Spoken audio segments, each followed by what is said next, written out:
servos de Jesus. Quando eu falo, Senhor meu Deus, eu estou falando, Senhor, teu servo está falando contigo aqui. Presta atenção em mim, por favor. Vamos abrir nossa Bíblia em Atos capítulo 15. E vamos ler do verso 22 ao verso 32. Atos capítulo 15. Do verso 22 ao verso 32.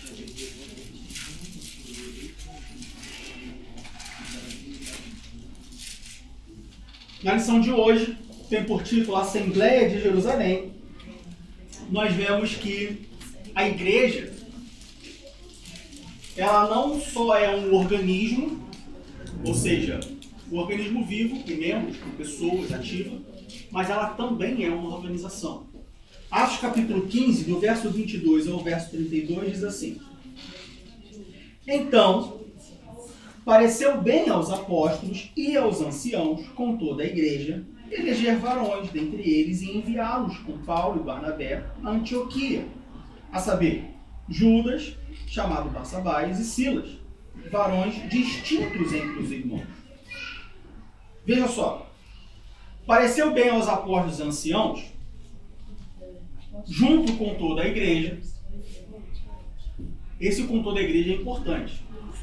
A igreja é uma assembleia. Bom, nós somos chamados assembleia, nossa denominação chama Assembleia de Deus, né? E deveria ser assim. A igreja ela não tem um dono. A igreja tem um líder, não um dono. O pastor não é o dono da Assembleia de Deus. O pastor Ivanoldo é o dono da ADM Berlim. Ele é o líder espiritual da ADM Berlim. Quem é o dono da ADM Berlim? Todos que fazem parte dessa igreja, dessa assembleia. Então veja que a ideia de levantar homens partiu dos apóstolos junto com os anciãos, mas também com toda a igreja. Todos nós que somos parte ou membros desta igreja, a gente está falando dessa igreja, da ADM Berlim, somos responsáveis por ela. Agora lembre-se, com direitos também vem deveres. Todo direito vem acompanhado de um dever. Pega a lei civil, seja da Alemanha, do Brasil, do país que você morar. Lá você vai encontrar direitos e deveres. É direito de todo cidadão ter segurança e saneamento básico. É dever de todo cidadão pagar os seus impostos. Como membro de uma igreja, eu tenho direitos, mas eu também tenho deveres. Contribuo com o dízimo. Como membro de uma igreja, eu tenho direitos, mas eu também tenho deveres. Prezar por ela. Trabalhar para ela. Ou não para ela, mas junto com ela. Então, pareceu bem aos apóstolos e aos anciãos, com toda a igreja, eleger varões dentre eles e enviá-los com Paulo e Barnabé a Antioquia, a saber, Judas, chamado Barsabás, e Silas, varões distintos entre os irmãos. Só um ponto anterior, não estou falando do dízimo, porque estou pregando teologia do porque você tem que pagar o dízimo. Não, primeiro que o dízimo não se paga, o dízimo se entrega. Tá? E se entrega não porque você está dando, se entrega porque é uma adoração a Deus. E segundo, que dízimo é obediência. Então, só queria destacar esse ponto. Varões distintos entre os irmãos. Veja, eles escolheram pessoas, mas foi qualquer pessoa? Varões distintos. Ah, eu nunca sou escolhido para nada dentro da igreja. Você é um varão distinto? Você é uma varoa distinta? Varões distintos. Não é qualquer pessoa. Existe um preparo, existe para todo direito existe um dever.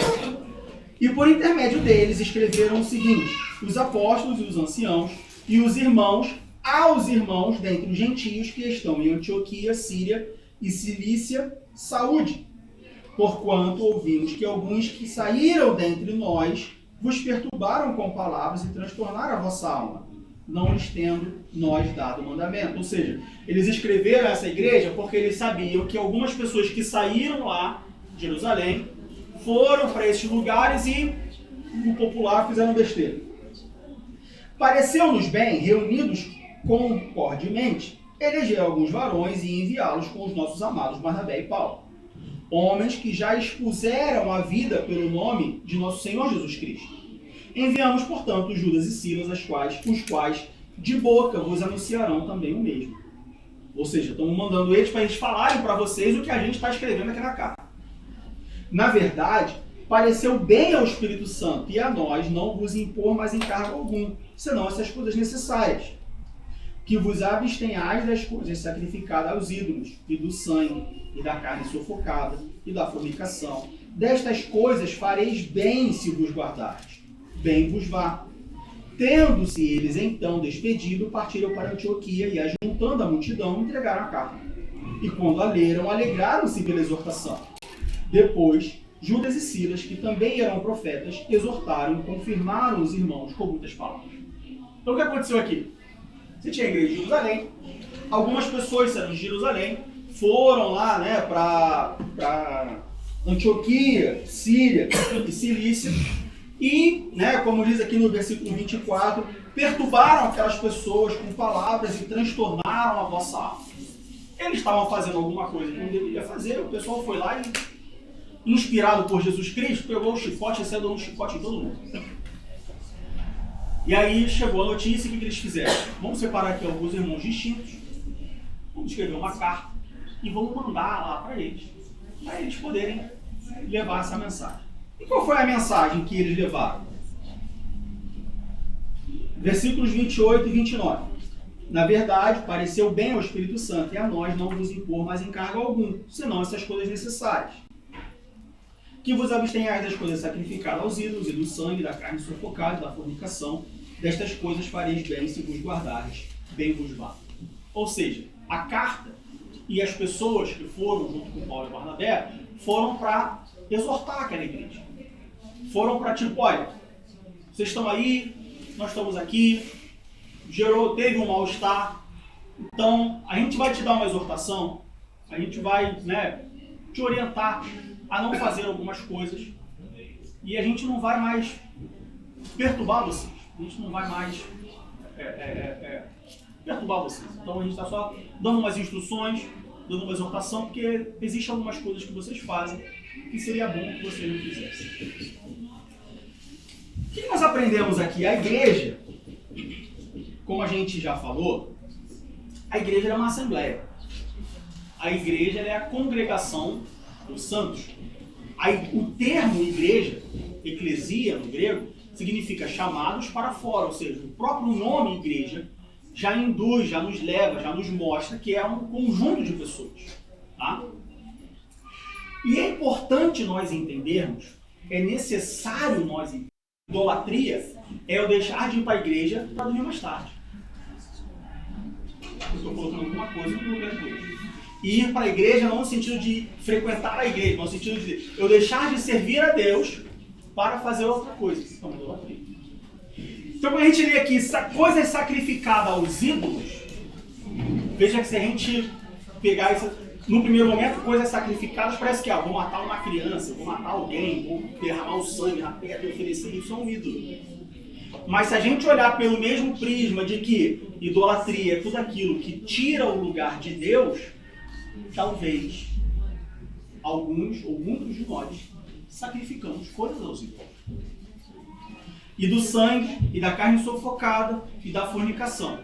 Destas coisas farei bem se vos guardardes. Veja, na igreja tem regras que são necessárias. Veja, na igreja tem regras que vêm do Espírito Santo e que precisam ser observadas. Nós não podemos normalizar o pecado.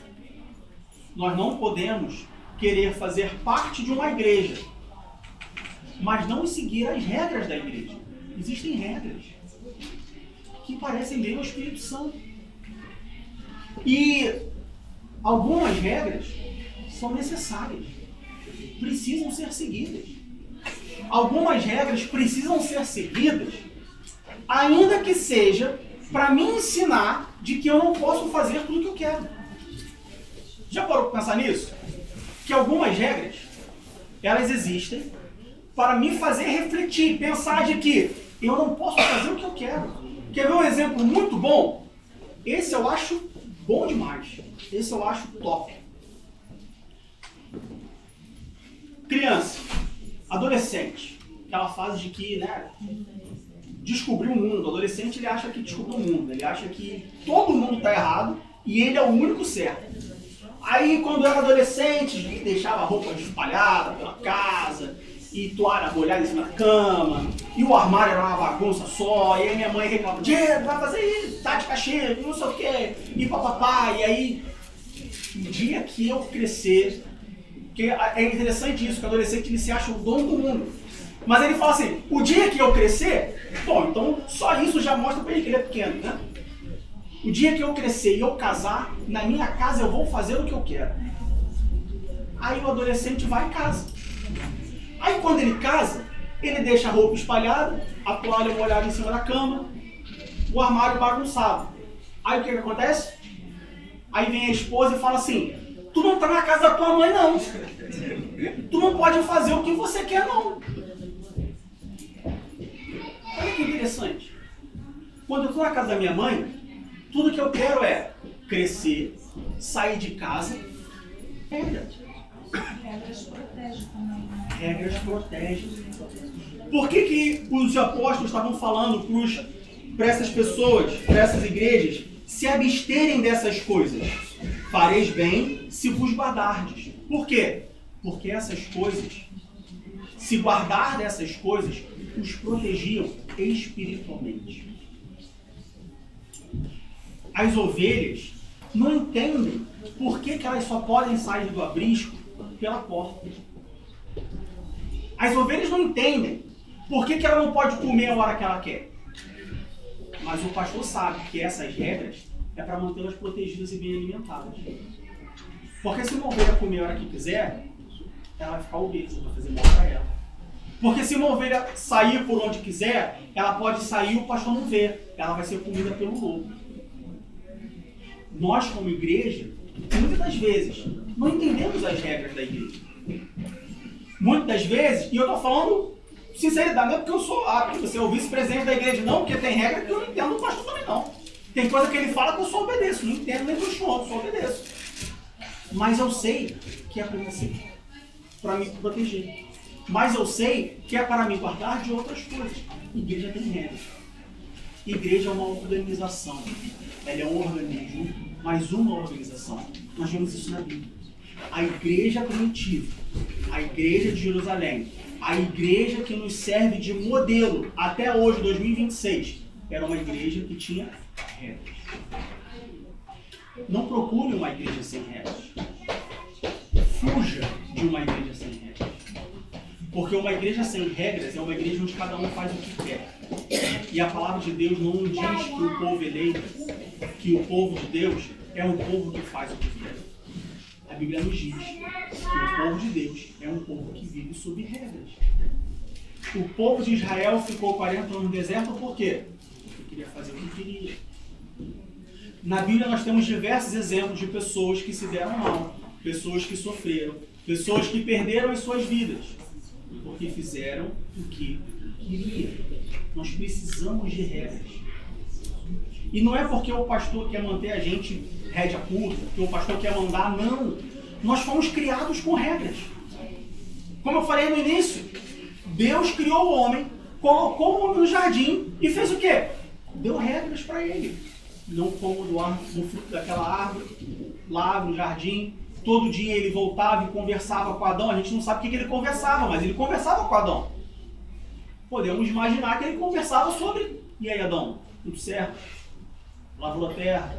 Ih, Jesus, botei a... Então, aqui é água demais. Aqui é água de menos. Tem que ser assim. Papapá. Regras. Nós precisamos de regras. A igreja é um local de regras. Porque nós fomos criados com regras. Alguma dúvida? Alguma pergunta? Algum comentário? Não? Rapaz, vocês estão com pressa para acabar ou estão com vergonha? O que é? Hã? Alunos prendados. Ó, minha esposa tem. Claro que minha esposa tem. Não, é só para fazer um comentário que eu ensino para as crianças sobre as regras, falando sobre essa questão de proteger. E aí eu gosto de usar um exemplo, que é quando a gente manda a criança escovar o dente. Eu falo para elas, vocês não querem escovar o dente, mas a gente manda escovar o dente porque a gente sabe que vai ter que se ela não escovar o dente, ela vai ter um problema. Só que eu digo para elas, quem vai ter o problema? Quem vai precisar sentar na cadeira do dentista e sofrer passar por uma obturação, um canal, seja lá o que for, a própria pessoa. Então, quando a mãe fala escova o dente, porque ela sabe que ela vai sofrer se ela não escovar.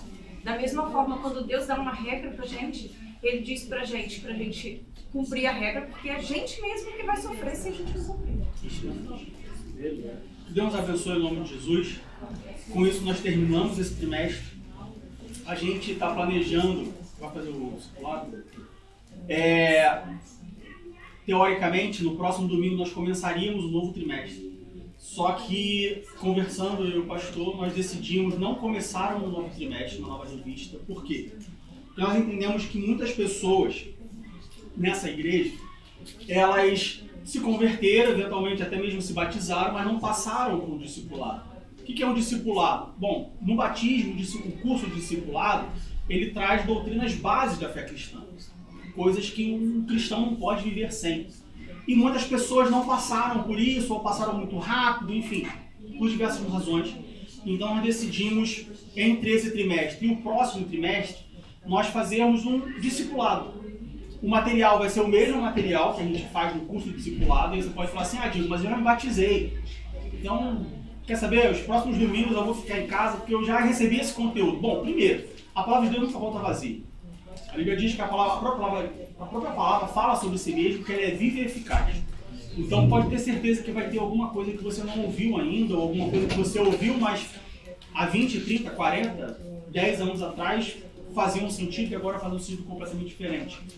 E segundo, nunca é tarde, nunca é desperdício nós voltarmos às bases, nós reforçarmos as bases. Como uma casa, existem momentos que nós temos que parar de comprar um móvel para dentro de casa e pintar as paredes, reblocar as paredes de novo, consertar os furos, porque senão a casa vai cair. Então, da mesma maneira, como o templo do Espírito Santo, existem alguns momentos que nós precisamos parar, voltar para as fundações, prestar atenção nas fundações, lembrar das coisas que realmente são fundamentais na nossa vida cristã. Então, por isso, nos próximos domingos, se não me engano, são 8? São 8 domingos, nós vamos tratar sobre assuntos relacionados às bases da fé cristã. Salvação, fé, Deus, Trindade, né? O próprio batismo. Muitas pessoas se batizaram, mas não entendem o que é o batismo. Né? Muitas igrejas não entendem o que é o batismo. Então é importante a gente falar sobre essas bases, sobre esses fundamentos. É algo que eu diria que é bem possível que a gente faça isso recorrente. Né? Claro que não todo ano, mas de tempos em tempos, porque quem está aqui há mais tempo sabe que são pessoas completamente novas. Embora um ou outro a gente já conheça, mas são pessoas completamente novas. Então a gente vai fazer isso então, a partir do próximo domingo. São 8 domingos, nós vamos fazer um discipulado. Tá? Doutrinas básicas da fé cristã. Não entenda como discipulado, entenda como doutrinas básicas da fé cristã. Coisas que todo cristão precisa conhecer, precisa saber, precisa ter guardado no coração, principalmente precisa seguir para poder ser chamado ou poder se intitular um cristão. Amém? Vamos ficar de pé, vamos fazer uma oração e assim a gente encerra a nossa escola dominical. Mais uma vez eu peço desculpa pelo atraso, peço perdão pelo horário, isso fez com que a gente passasse aí 5, 10 minutos do horário.